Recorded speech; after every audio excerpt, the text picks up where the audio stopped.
Si te gustó este episodio de Escándalo Mexicano, hay más episodios ya disponibles en Amazon Music. Solo tienes que descargar la app. Es gratis.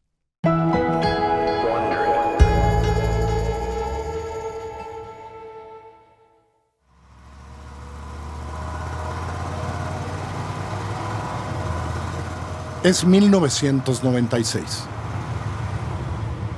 Un Lincoln, un Cadillac y 2 camionetas Suburban desaceleran frente a la oficina de Paco Stanley en la calle de San Luis Potosí, en la colonia Roma, Ciudad de México. Bajan como bólidos varios hombres intimidantes, fuertemente armados. Uno de ellos abre la puerta de uno de los vehículos, del que desciende un hombre de bigote y barba, de gesto adusto. Ese hombre transpira poder. Entra a la casa, luego a la oficina de Paco y cierra con fuerza la puerta tras de sí. Benito Castro pide permiso para entrar. ¡Adelante! Escucha. Amigo, ¿cómo estás? Le dice Paco. Mira, te presento a mi compadre Amado. Se trata de Amado Carrillo, el señor de los cielos, que está de espaldas. Gira ligeramente el cuello, pero aún da la espalda a Castro. Sin voltear responde: mucho gusto, señor. Castro da pasos largos hacia atrás, hasta que está afuera de la oficina. Stanley y Amado Carrillo salen mucho después. Se han tomado unos tragos. Todos miran, boquiabiertos, cómo Paco conduce al señor de los cielos por el estudio. Señor, así lo llama Paco frente a otros. A él le dice compadre. Recorren juntos las salas de audio, los foros donde graban anuncios publicitarios y el estudio de cine. Más tarde, cuando el señor se despide, todos quieren hablar con Paco para saber qué hacía ahí tan singular personaje. A Mayito le dice que el señor lo contrató para hacer una presentación artística. A Benito Castro le asegura que la hermana del señor le pidió que contratara a Paco para amenizar su boda, que será próximamente. Todo esto quedará asentado en las declaraciones de quien aquel día vieron a Paco y vieron a el señor.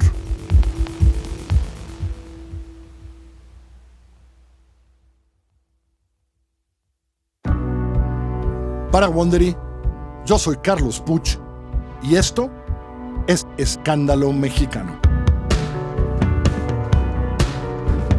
9 meses después de que Francisco Stanley fuera acribillado, a partir de la investigación que realizan en conjunto la Procuraduría General de la República y la Procuraduría del Distrito Federal, brotan indicios y evidencias de los vínculos del conductor con una red de distribución de droga a alta escala que le redituaba ganancias en millones.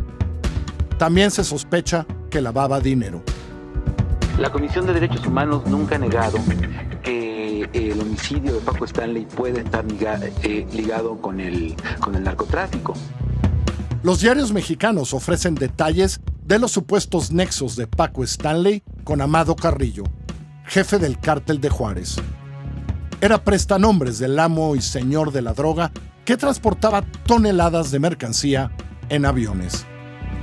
Samuel del Villar informa que varios testimonios confirman la relación estrecha entre ambos y que se robustece la hipótesis de que la ejecución del conductor tiene relación con el narco. Stanley presuntamente participaba en un megaproyecto para fabricar discos compactos. La empresa estaría financiada con dinero del crimen. Se han aportado las pruebas correspondientes. Hay ya 4 testimonios que vinculan con el señor Amezcua. La casa que alberga ST Producciones, la empresa de Stanley, se construyó con recursos de Multiservicios Pavesa, por Paco Stanley, Benito Castro y Salvador Villalobos.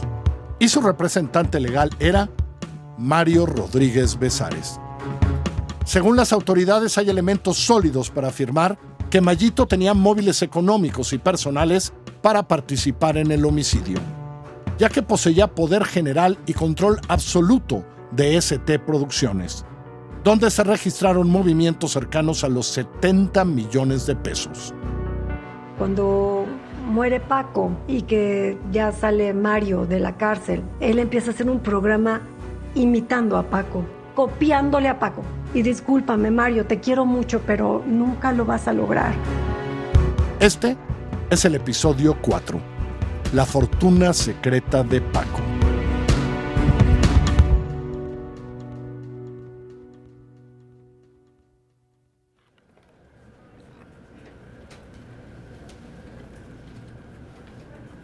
Es el año 2000. Fernando Castro Hernández, fiscal especial del caso Stanley, revisa las últimas pruebas obtenidas en un cateo en una de las oficinas del comediante. Son estados de cuenta que amparan depósitos millonarios en Islas Gran Caimán. Las cuentas fueron abiertas por Paco Stanley en 1995 y 1996 a través de Serfín International Bank and Trust y Vital International. La primera tiene un saldo de $2,5 millones, la segunda $500,000. 6 meses después del crimen, la PGR pidió información detallada sobre los movimientos financieros que realizó Stanley antes de su muerte y solicitó su congelamiento ante la Corte del Reino Unido. El fiscal sabe que las cuentas en dólares son un indicio importante que conecta a Paco con actividades ilícitas. No ganaba esas cantidades ni en Televisa ni en Televisión Azteca, tampoco en ST Producciones, en la que había sobre todo pérdidas, a pesar de la inversión de 25 millones de pesos que se había puesto en esa empresa. Además, tiene en su poder el seguro de vida millonario a nombre de Paul Stanley, contratado en Londres, y la escritura de una propiedad a nombre de José Francisco Salem Alfaro, presunto alias de Stanley. Su fortuna en total se calcula en $7 millones. Además de un pasaporte falso, el fiscal también tiene otras escrituras que acreditan a Stanley como propietario de 6 casas, 5 en el Distrito Federal y 1 en Cuernavaca. El fiscal especial tiene la conjetura de que la fortuna de Paco Stanley, entre propiedades, cuentas bancarias en México, en el extranjero, es producto de su participación en una red de distribución y consumo de cocaína, de la cual, está seguro del billar, formaba parte Besares. El fiscal tiene otro as bajo la manga. Está asentado en la declaración ministerial de un funcionario de una casa de bolsa que Stanley le compraba hasta $20,000 semanales. Los depositaba en sus cuentas de Islas Caimán y eran el equivalente al costo de 1 kilo de cocaína base. Habrá que jalar ese hilo, le dice a sus investigadores. En su escritorio, sobre sus libros, el fiscal tiene una nota escrita a máquina que sintetiza. Las sumas de dinero de Francisco Stanley y Abateiro rebasan con mucho el ingreso de 100,000 pesos que le pagaba TV Azteca. Primera hipótesis: o bien Stanley obtenía dichas sumas por la venta de cocaína o a través de su empresa ST Producciones, la cual está quebrada y lavaba dinero ilícito cuyo origen probable es el narcotráfico. El fiscal es meticuloso. Guarda en perfecto orden otros documentos en los que Stanley aparece como accionista de una inmobiliaria y de las empresas de promociones Boom Advertising y Multimedios Pavesa. En los estados financieros de Boom se registran conceptos como gorras, camisetas y bolsas de cristal que la PGR investiga bajo la sospecha de que son productos inexistentes cuyos nombres se usaban para ocultar el manejo de estupefacientes. En la mesa del fiscal también está una copia de la declaración de José Cabello, quien sostuvo que al menos en 2 ocasiones acompañó a Paco Stanley a visitar a Amado Carrillo Fuentes. Una en la oficina de la Roma, la otra fue en una fiesta a la que Paco llegó en avión privado y se sentó en la mesa en que estaba sentado el mismísimo Señor de los Cielos. Por si no bastara, la PGR tiene una declaración de un testigo protegido, ex guardaespaldas de Carrillo, que señala a su exjefe como quien suministraba cocaína a Paco y este a su vez distribuía la droga en los camerinos de Televisa y TV Azteca. El manejo informativo de TV Azteca insiste en desligar al conductor de la delincuencia organizada y ha negado la presencia de las drogas detrás de los hechos. Porque muchos otros están embarrados, piensa el fiscal. El poder vale más que el rating.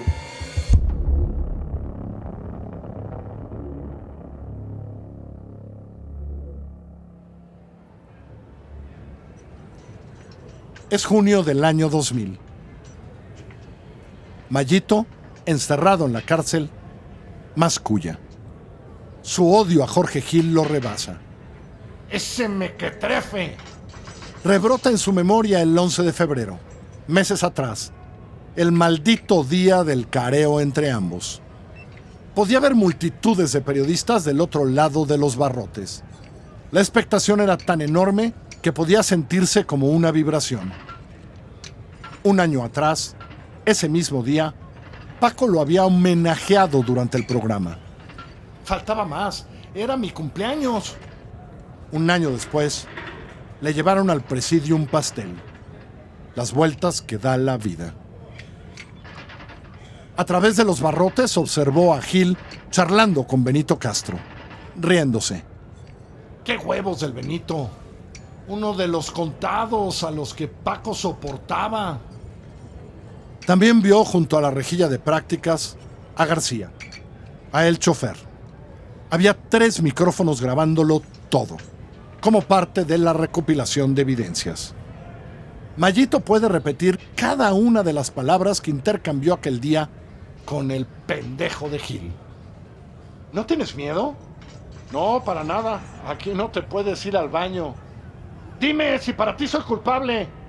Yo no puedo decirte si eres culpable o inocente. No soy el juez. Es un cobarde.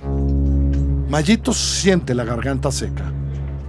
Vuelve a ver, como en una película, una escena que se reproduce en su memoria. Cuando su defensa solicitó al Ministerio Público autorización para interrogar a Gil, y este se sentó en la mesa de trabajo y se puso histérico, porque escuchó al licenciado Pasquel decirle al otro abogado algo tan anodino como «es nuestro turno». Fue el acabose. Gil se puso de pie, le gritó al juez que querían intimidarlo. Pasquel le llamó «poco hombre». «Poco hombre lo será usted», replicó Gil, a punto de los madrazos.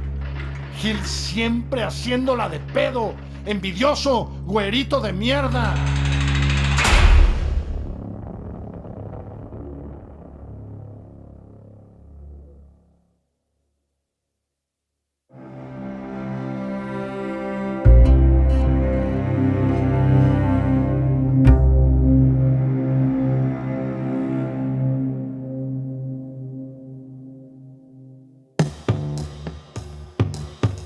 Raúl Sánchez Carrillo y Jorge Garralda, conductores de Hechos y a quien corresponda, noticiarios de Televisión Azteca, tienen cita en la Procuraduría del Distrito Federal. Sánchez Carrillo va primero. Es convocado por el posible delito de encubrimiento. Samuel del Villar y sus hombres creen que ocultó información porque sostuvo una conversación telefónica con un reo procesado por homicidio y sentenciado a 40 años en el penal de Barrientos en Tlanepantla. Sánchez Carrillo, acusa del Villar, no dio a conocer ni puso en manos de las autoridades la grabación de esa conversación en la cual el recluso le comentó incidentes en torno al crimen que tenían congruencia con la participación de Rodríguez Besares. En las oficinas de la Procuraduría Capitalina esperan a los conductores, con la certeza de que Mario Rodríguez Besares participó en la planeación del asesinato de Paco Stanley.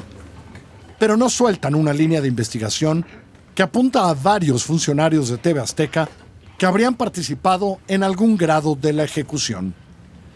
Siguen bajo escrutinio de la autoridad el director administrativo, el director jurídico y el vicepresidente de noticias en calidad de testigos, porque varios de los interrogados refieren que momentos antes del crimen había gente, así lo dicen, gente de TV Azteca apostada en lugares cercanos a el Charco de las Ranas, que pudo haber sido bloqueado parcialmente para facilitar la huida de los asesinos. Según ellos, había personal de la televisora dándose grasa. Otros llegaron demasiado rápido al lugar de los hechos, en menos de 2 minutos. Pronto, la autoridad citará al dueño de la televisora, Ricardo Salinas Pliego. El millonario deberá explicar no solo su relación con Stanley, sino de dónde obtuvo los recursos para adquirir aquella televisora. El truco es traer una persona como testigo, empezarle a preguntar y a preguntar y a preguntar, hasta que cae en contradicciones y entonces ya lo detienen. Y ya que estás en el tanque, ya se chingó porque son otras las reglas, ¿no? Eso trataron de hacer conmigo, pero se la pelaron. Termina mayo del año 2000. El Flama anda a los escasos metros de su celda de ida y vuelta. Trata de abstraerse. El tiempo corre demasiado lento. Abre el ejemplar manoseado de un periódico que le regaló un custodio. Se entera de las más recientes declaraciones de Samuel del Villar, quien afirma que la investigación sobre el asesinato de Francisco Stanley es sólida y que es muy probable que los implicados en el homicidio del animador sean sentenciados antes de que concluya el año. Todo eso puede anticiparlo el Flama, pero no lo que lee a continuación. Que a la hipótesis central de que Stanley estaba implicado en el narco y de que fue asesinado por negarse a pagar deudas, se añaden indicios de que TV Azteca pudo ser usada por Raúl Salinas de Gortari para lavar dinero del narcotráfico. Esta es una investigación en proceso que puede conectar el lavado de dinero con el crimen. Valencia revisa el ejemplar con avidez y encuentra una entrevista con el fiscal especial Castro Hernández, a quien también acusó de haberlo presionado y torturado para que declarara con falsedad. Es decir, para que apuntara falsamente a la culpabilidad de la Güera, el Cholo y Amezcua. El fiscal niega que la investigación se derrumbe, como vaticina la defensa de Besares, y enlista un rosario de pruebas que llama contundentes, que mantendrán, dice, a los implicados tras las rejas. 10 declaraciones de Valencia en las que una tras otra sostiene que escuchó la planeación del asesinato de Stanley, así como el careo con Luis Amezcua en el que ratifica que fue su cocinero. Tenemos un testimonio que avala que Valencia era cocinero de los hermanos Amezcua y que conoció a El Cholo en el reclusorio de Oriente. Tenemos el registro, el del 22 de abril del 99, de Paola como visitante de los Amezcua. Tenemos 3 testimonios que desmienten la versión del Cholo, que alega que no utilizaba armas ni era violento, que lo acusan de participar en un secuestro con un grado de profesionalismo criminal, equiparable al desplegado en el homicidio del señor Stanley. Tenemos la incapacidad de Paola Durante de desacreditar las evidencias, de que estuvo en la celda de Luis Amezcua el 22 de abril entre las 13 y las 14 horas. Tenemos una inspección ocular que confirma que la ubicación que dijo tener Valencia en sus declaraciones le permitía, en efecto, escuchar la presunta plática entre Durante, el Cholo y Luis Amezcua. Tenemos 3 careos ante el juez, uno de ellos entre Rodríguez Besares y Jorge Gil, que corroboran la participación de Mayito el 7 de junio en el homicidio, en los términos planeados entre Luis Amezcua, Paola Durante y Erasmo Pérez Garnica, el 22 de abril en el reclusorio Oriente. El grito de un guardia anticipa que ingresará a la cámara de El Flama. Este le extiende un documento que le notifica que el juez ha dictado auto de formal prisión en su contra por falsedad de declaraciones ante una autoridad judicial. Esto por retractarse de señalar a Durante y Pérez Garnica como responsables de planear con Luis Amezcua la ejecución de Stanley. Valencia tiene miedo. Ahora tiene que enfrentar un nuevo proceso, por lo que no podrá regresar al penal de Puebla, de donde fue trasladado. Su vida corre peligro.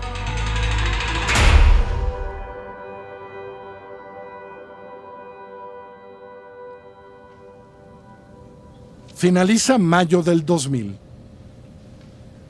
Brenda Jiménez trata de abstraerse.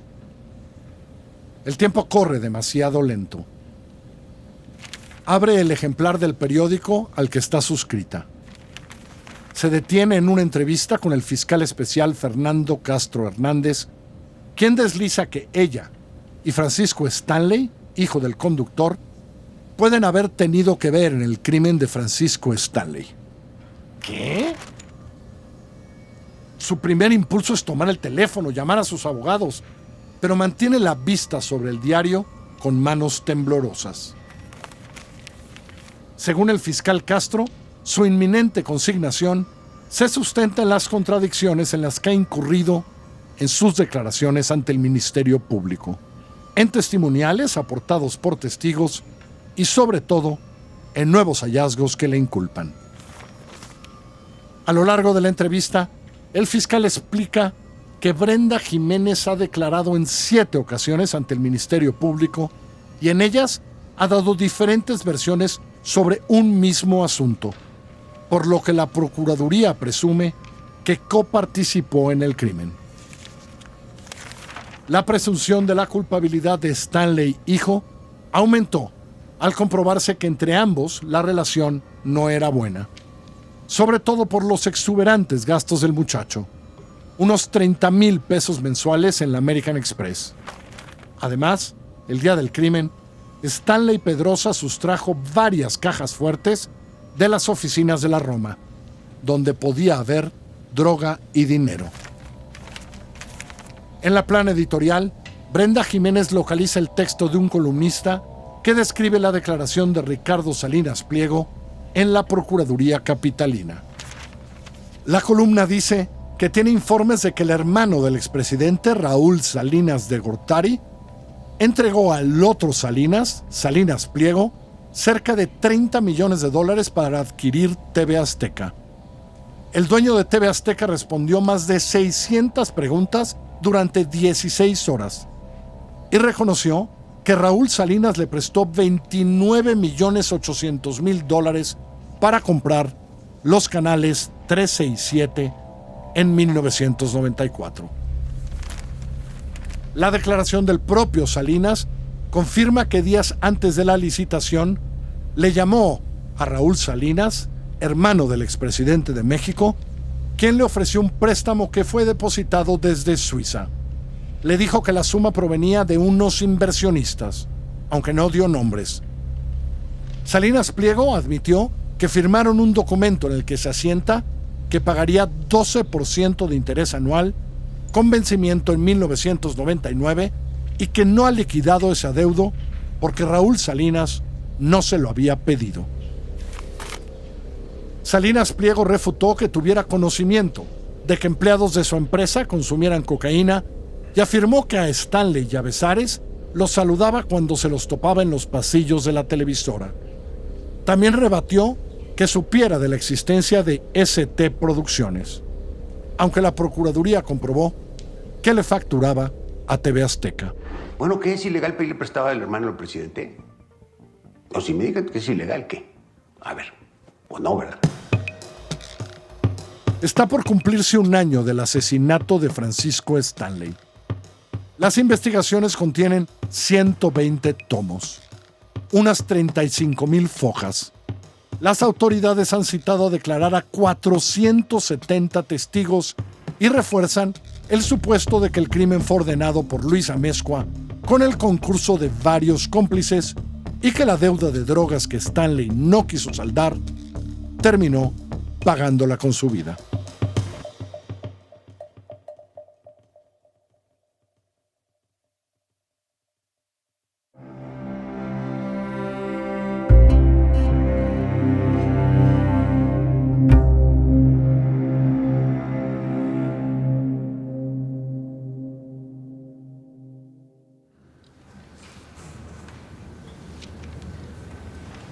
Es enero del año 2001.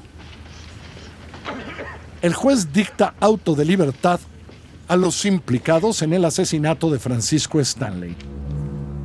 Determina que no encuentra elementos suficientes para confirmar su responsabilidad en los delitos de homicidio calificado, tentativa de homicidio y lesiones calificadas.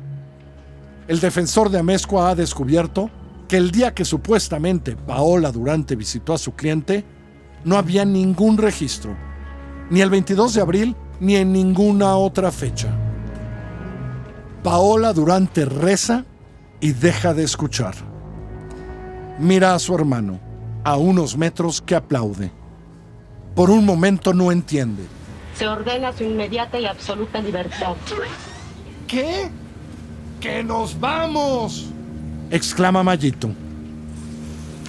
Paola Durante decide que nunca mirará atrás. Mayito, sin el mono beige, atraviesa el portón del penal y camina hacia su esposa, Brenda Jiménez. Que ya me dejen en paz, vivir con mis hijos, con mi familia, dedicarme a ellos, trabajar con lo que yo sé hacer. Las autoridades se niegan a cerrar el caso. La investigación no termina con la sentencia del juez. Se explorarán otras líneas, como la del narcotráfico. Eso insiste el nuevo procurador de justicia del Distrito Federal, Bernardo Batis, recién nombrado por Andrés Manuel López Obrador. Se reabrirán las líneas de investigación que estaban en reserva y se robustecerán nuevos elementos. Eso promete Batis. Es febrero del 2002. Los acusados del caso Stanley cumplen su primer año en libertad. Es detenido el jefe de sicarios del cártel de Tijuana, Luis Alberto Salazar, alias El Bolas. Se le acusa de secuestrar a otro narco. El Bolas y el Cholo son extraordinariamente parecidos. Salazar también será acusado de haber fulminado a Stanley con sus disparos. En abril de 2004 se fuga de la cárcel. Cuando es recapturado, 7 años después, niega rotundamente haber cometido el asesinato. Mario Besares vuelve a la industria del entretenimiento. Participa en obras de teatro y en varias producciones televisivas, pero nunca recupera el éxito que tuvo junto a Paco. Paul Stanley manifiesta que Mayito no salió de la cárcel porque se demostrara su inocencia, sino porque no se demostró su culpabilidad. El Cholo cobra 100,000 pesos por los derechos para contar su historia en un cómic y años después reaparece en El Show, un extenso documental sobre el caso. Brenda Jiménez nunca es imputada. La güera se tiñe el cabello de negro azabache. No quiere, nunca, volver a hacer televisión. Sí, lo he pensado muchas veces. ¿Qué pasó?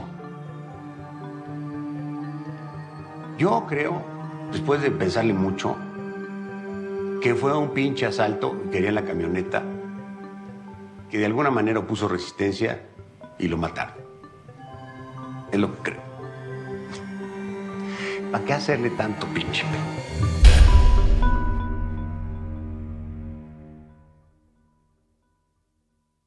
Muchas gracias por escucharnos. Sigue Escándalo Mexicano en tu plataforma favorita. Si quieres tener acceso preferente a cada episodio y sin anuncios, lo puedes hacer a través de Amazon Music. Amazon Music está incluido en tu membresía de Prime. Descarga ahora la app Amazon Music. Suscríbete a Wondery Plus en Apple Podcast o descarga la app de Wondery para tener acceso una semana antes y sin anuncios a todos los episodios de Escándalo Mexicano. No podemos saber si las conversaciones que aquí le contamos sucedieron exactamente como están narradas en este episodio, pero todas están basadas en las fuentes que consultamos para la escritura de este guión. Para esta temporada, hemos recurrido al libro Mi Verdad, 7 de junio de 1999, de Jorge Gil, al documental El Show de la plataforma ViX, escrito y dirigido por Diego Enrique Osorno. al archivo completo de la revista Proceso y a una revisión hemerográfica de los diarios de la época. Escándalo Mexicano es una serie producida por Puro Contenido y Así Como Suena. Carlos Puch, yo, soy quien la conduce. Giselle Ibarra es la productora ejecutiva. Los 4 episodios sobre Paco Stanley fueron investigados y escritos por María Scherer. Salvador Camarena y Gale García para Fox son los editores del guión. Mariana Marín es asistente de investigación y la encargada de verificar los datos. Hugo Santos Quevedo está a cargo del diseño sonoro. La música es de Patricio Mijares. Producción Carlota Aparicio y los productores ejecutivos son Sarah Barrett, Jessica Radburn y Marshall Louis de Wondery.